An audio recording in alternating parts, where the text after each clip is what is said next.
মায়াবতী সে কোনো নাম নয়, সে এক অনুভব, এক অব্যক্ত কবিতা। তাকে দেখে মনে হয় যেন শরতের নীল আকাশের হঠাৎ আসা এক মেঘের ছায়া, অথল অথচ কণিক। তার চোখ দুটো গভীর রাতের মতো, নীরব কিন্তু কথা বলে নিরবধি। সে যেন এমন একজন, সে নিজের ভেতরেই বাস করে এক জাদুর জগতে, যেখানে সময় ধীরে চলে, যেখানে বাস্তবতা ছায়ার মতো বেশি বেড়ায়। সে হেঁটে যায় না, যেন ভেসে চলে চুপচাপ, অথচ তার পরিস্থিতি চারপাশের বাতাসকে ভারী করে তোলে। মায়াবতীর হাসিতে নেই কোলাহল, আছে শুদ্ধতা, তার দৃষ্টিতে নেই ধাবি, আছে মুগ্ধতা। সে কাউকে খুঁজে বেড়ায় না, তবু সবাই তার খুঁজে থাকে। তার গল্প হয় না, কারণ কেউ তাকে পুরোপুরি জানে না।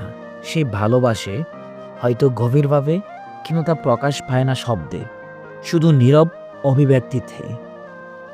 মায়াবতীকে ভালোবাসা মানে নিজেকে হারানো নয়, নিজেকে খুঁজে পাওয়া অন্য এক মাত্রায়। সে কোনোদিন কারো হবে না, কারণ সে কারো অধিকার নয়। সে এক সৌন্দর্যের অস্তিত্ব, যা শুধু অনুভবের জন্যেই জন্মেছে।